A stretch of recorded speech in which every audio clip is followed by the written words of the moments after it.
안녕하십니까. 정의의 편에서 온더라이트입니다. 여러분, 요즘 진짜 이상한 거 못 느끼십니까? 선거 후보자한테 북한이 주적이냐 한 줄 물어보면 다들 입을 다물어요. 특히 민주당은 항상 답을 못합니다. 근데 더 웃긴 건 뭔지 아십니까? 우리는 주적이라는 단어 하나에 온 국민이 쩔쩔매는데 김정은은 이미 헌법에 대한민국은 적대적 국가라고 못 박았습니다. 상대는 칼로 언제든지 찌르려고 준비 중인데 우리는 해벌레 웃고 있어요. 이 무슨 바보 같은 짓거리입니까? 영상 하나 보시겠습니다. 그럼 대한민국의 주적은 누굽니까? 지금 현재 주적을 말씀드리는 겁니까? 대한민국의 주적을 왜 말씀을 못 하시죠? 대한민국의 주적은 대한민국을 위험에 빠뜨리는 세력을 주적이라고 이해하고 있습니다. 그럼 위험에 빠뜨린 세력은 누굽니까? 심지어 우리가 북한한테 잘해야 저쪽도 평화 모드로 나온다고 이런 말을 하는 사람들도 이제는 이런 소리 그만했으면 좋겠습니다. 문재인 때 그렇게 다 퍼줬는데 삶은 소대가리 얘기 듣고 그런 말이 나옵니까? 저는 오늘 주적이 북한이 아니라는 사람들과 논쟁에서 개 박살 내려고 왔습니다. 주적이 북한이라고 말 못하는 사람들은 오늘 이 영상 보고 나면 입이 떨어지든가 아니면 입을 다물든가 둘 중 하나일 겁니다. 오늘 이 영상은 북한이 주적인 이유에 대해서 시대 순으로 얘기 드릴 겁니다. 자, 서론이 길었습니다. 이제 시작하겠습니다. 먼저 옛날로 돌아가 볼게요. 1950년대 어떤 일이 있었죠? 바로 6.25 전쟁이 일어났었습니다. 북한이 일제히 남침을 했던 사건이죠. 3년간 전쟁이 이어졌습니다. 어마어마하게 많이 죽었습니다. 전쟁 고아, 이산가족 말할 것도 없습니다. 이재민 마찬가지고요. 여러분, 정말 많은 우리 할아버지 할머니 세대가 죽었고 북한은 여기에 대해서 사과 한마디 없어요. 일단 이것만 보더라도 주적입니다. 자, 그렇다면 이거 너무 옛날 아니냐? 아닙니다. 그 다음엔 또 무슨 일이 있었냐면 1968년 1월 21일에 청와대 습격 사건이 또 있었죠. 그 유명한 김신조 사건입니다. 청와대 코앞까지 침투해서 그때 당시 31명 중에 29명 사살했고 1명 도주했고 1명이 그 유명한 김신조였던 사건입니다. 여러분, 어떻게 한 나라의 대통령을 죽이려고 31명을 보냅니까? 말이 되는 겁니까?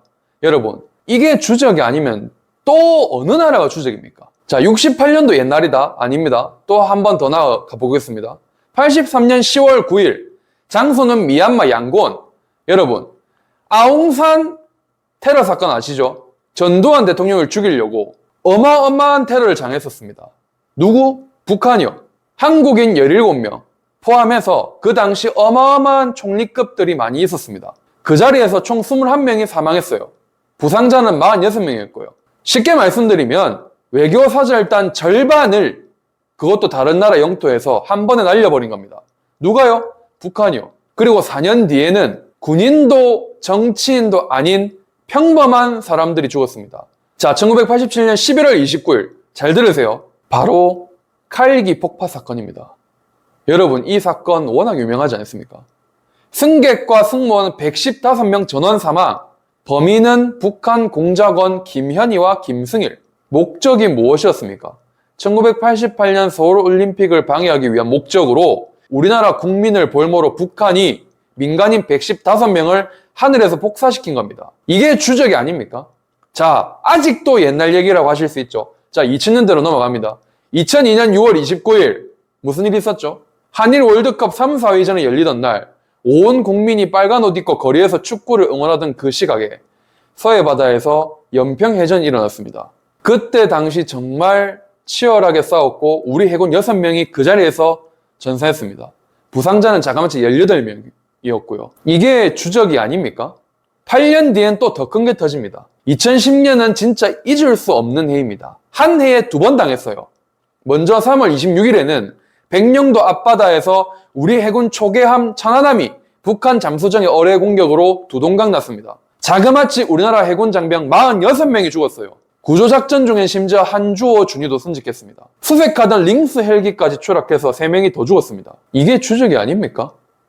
빼도 박도 못하는 증거들 아닙니까? 그리고 같은 해 8개월 뒤에는 우리 영토에 직접 미사일을 포격합니다. 부대만 때린 게 아니에요. 민가까지 포탄이 떨어졌어요. 그때 당시 해병, 서정화사, 문강욱 일병 2명이 전사하고 민간인도 2명이 사망했습니다. 부상자는 자그마치 16명. 우리나라 국민이 사는 땅에 직접 포탄을 떨어뜨린 겁니다. 이게 주적이 아닙니까? 이게 침공이 아닙니까? 5년 뒤에는 또 일이 터집니다.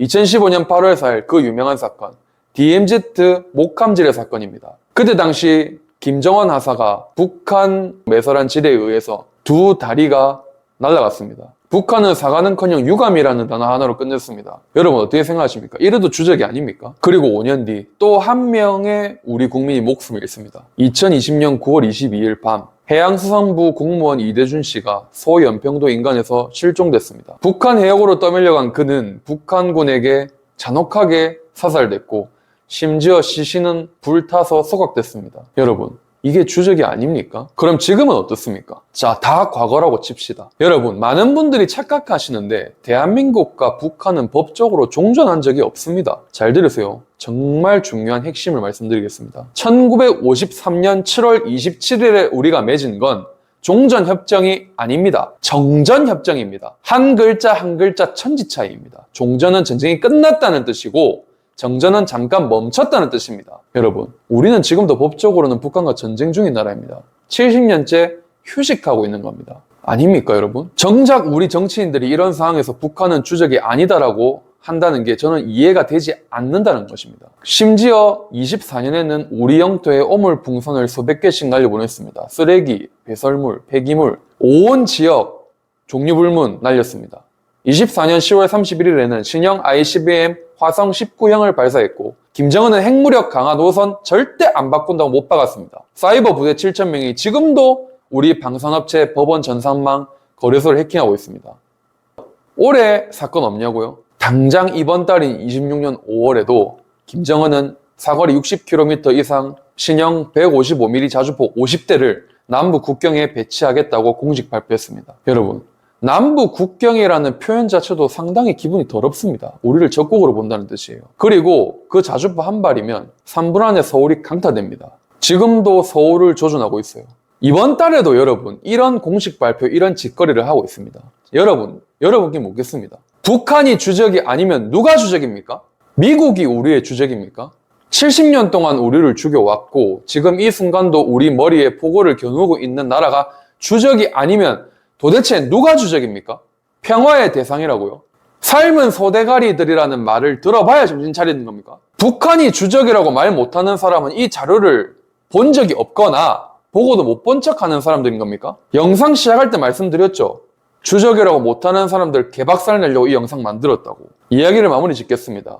지금 이 순간에도 서울 하늘 위에는 북한 포탄의 사정거리가 그어져 있다는 사실 절대 잊지 마십시오. 여러분, 북한이 주적이냐는 말에 답을 못하는 사람들은 바보거나 자기 집단의 이익을 위해서 활동하는 사람입니다. 국민 여러분, 반드시 심판해 주십시오. 이상 정의의 편에서 온더라이트였습니다. 감사합니다.